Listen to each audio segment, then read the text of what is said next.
पण वाघ कसा शिकार करतो हे राऊत साहेबांना कदाचित माहीत नाही. त्यामुळे राऊत साहेब म्हणतात की वाघ दडून लपून करत नाही.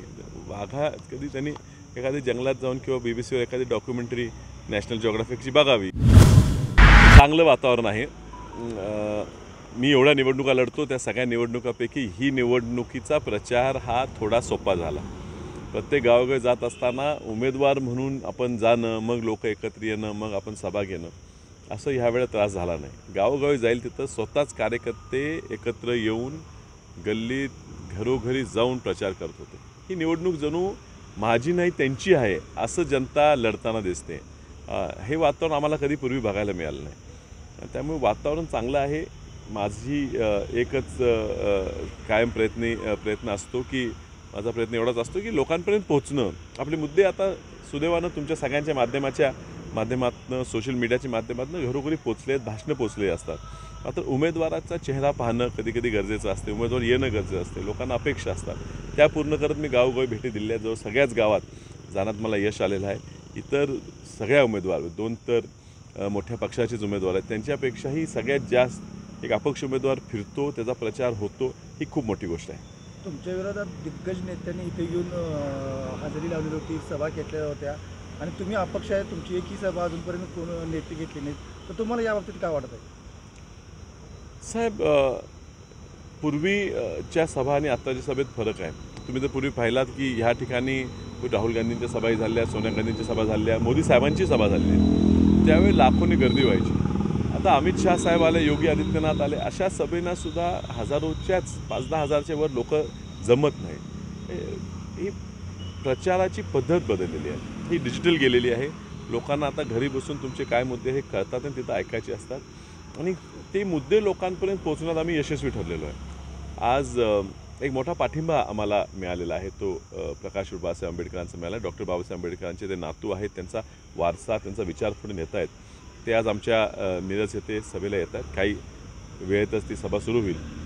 ही एक मोठी सांगता सभा आम्ही समजू. ह्या निमित्तानं एक मेसेज आम्ही मतदारसंघात देतो की ह्या पुरोगामी सगळ्या ताकदी आम्ही एकत्र आलेलो आहेत आणि त्यामुळे तुम्ही सगळ्यांनी आमच्यासोबत राहिलं पाहिजे. या ठिकाणी खरं तर तुम्ही भाजपच्या विरोधात लढा देत आहे असं तुम्ही सांगता, पण महाविकास आघाडीकडून मात्र तुम्हाला भाजपची बी टीम असल्याचं बोललं जातं. तुमच्यावर संजय राऊतांनी सुद्धा आपल्यावर आरोप केलेला की आपण भाजपचे उमेदवार आहेत बी टीम म्हणून.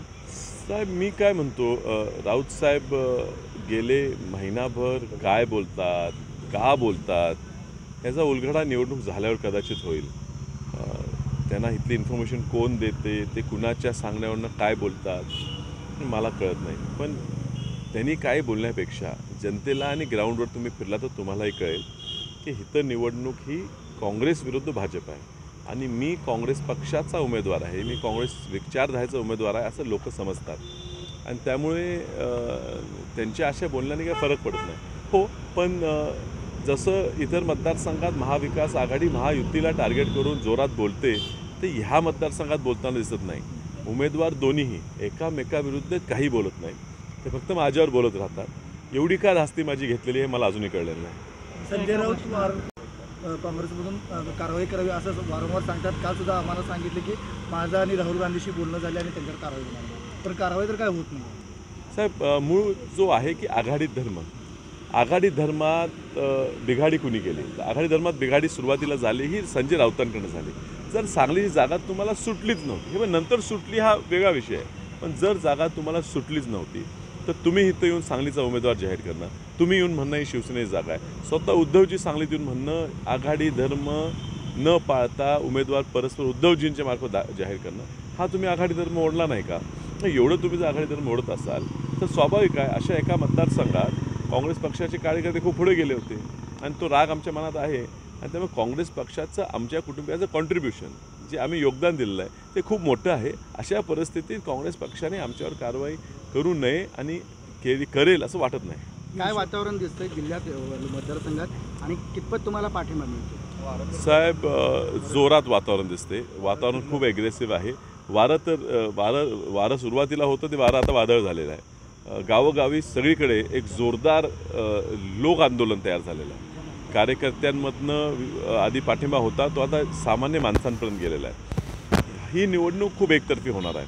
तुम्हाला पाहायला मिळेल. कदाचित मी ओव्हर कॉन्फिडंट दिसेन तुम्हाला, पण मी तुम्हाला सांगतो शेवटचे 2 दिवस महत्त्वाचे आहेत. आम्ही लोकांपर्यंत आमचं चिन्ह पोहोचवणं हा एवढाच मुद्दा राहिलेला आहे. तुम्ही जर कार्यकर्त्यांना विचारलं, मतदाराला विचारलं मतदान कुणाला करणार, तर तुमच्या सगळ्यांच्या माध्यमातून विशाल पाटील हे नाव घरोघरी पोचलेलं आहे.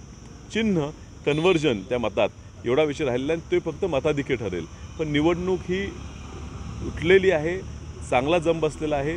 ह्या निवडणुकीत यश आम्हाला 100% मिळणार हे मला खात्री आहे. तुमच्या एका निवडणुकीत तुमच्या एक भाषणामध्ये ही निवडणूक जनतेने डोक्यात आणि डोक्यावर घेतलेली आहे असं नेमकं हो, घेतलेली आहे ना, त्यांनी मनावरही घेतलेली आहे. निवडणूकचा जो प्रचाराचा जो प्रकार असतो, जे धावपळ असते, ती सगळी जनतेने हातात घेतलेली आहे. त्यांनी प्रभावीपणे ही प्रचार यंत्रणा राबवलेली आहे. त्यांनी मनात ठरवलेलं आहे की आता आपल्याला कुणी काही सांगितलं तर बदल करायचं नाही, आपण विशाल पाटलाला ह्यावेळी निवडून द्यायचं. कारण ते माझ्याकडे बघत नाही, ते एक बदल पाहिजे लोकांना बदल पाहिजे, आणि तो बदलाचा जो चेहरा आहे ते मला समजतं. दादा, शेवटचा प्रश्न. उद्धव ठाकरेंच्या समोर विश्वजितनं आपली नाराजी व्यक्त केली होती आणि त्यावेळी त्यांनी सगळ्यांच्या समोर सांगितलं होतं की मी जिल्ह्याचा वाघ आहे, सांगलीचा वाघ आहे.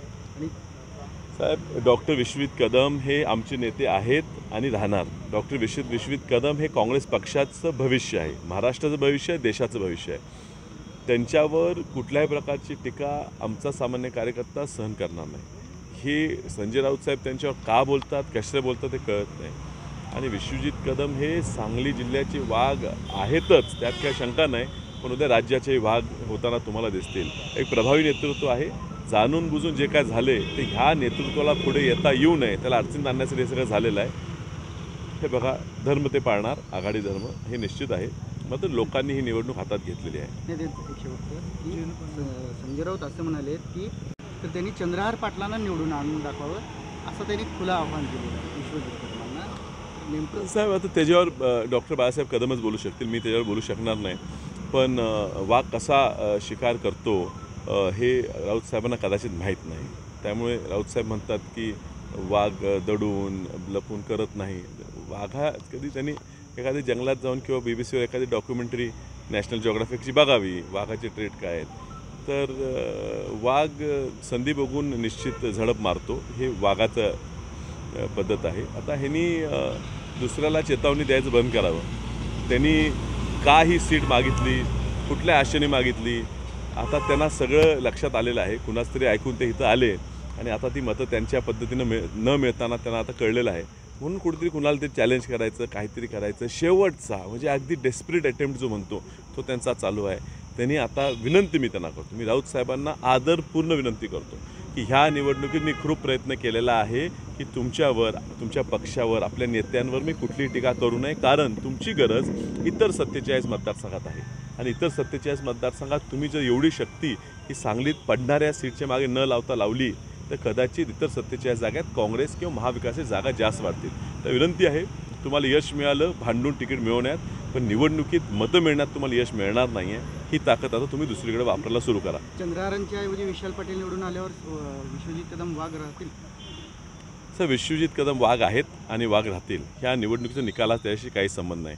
हो, त्यांना घेरण्याचा प्रयत्न झालेला आहे आणि त्यांना घेरण्याचा प्रयत्न झाल्यामुळे जनता नाराज झालेली आहे आणि त्यामुळे त्यांच्या कदाचित इच्छेविरुद्ध, त्यांच्या सांगण्याविरुद्ध लोक जाताना दिसतील. त्याचं कारणच हे आहे की त्यांना तुम्ही निष्कारण बदनाम करायचा प्रयत्न केलेला आहे. जयंत पाटलांनी सांगितलं आहे की विश्वजितनं की तुम्ही स्टेजवर एक आणि खाली एक पूर्ण का नसेल तर माझा शेवटचा नमस्कार असेल.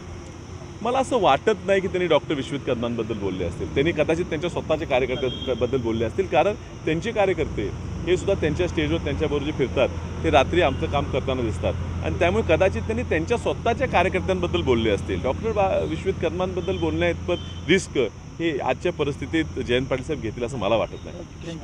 थँक्यू. देश विदेशातील प्रत्येक घडामोडींचे लाईव्ह अपडेट मिळवण्यासाठी आता साम टीव्हीच्या सर्व सोशल मीडिया प्लॅटफॉर्मला लाईक, फॉलो आणि सबस्क्राईब करा. तसंच सर्व नोटिफिकेशनसाठी बेल आयकॉन प्रेस करायला विसरू नका.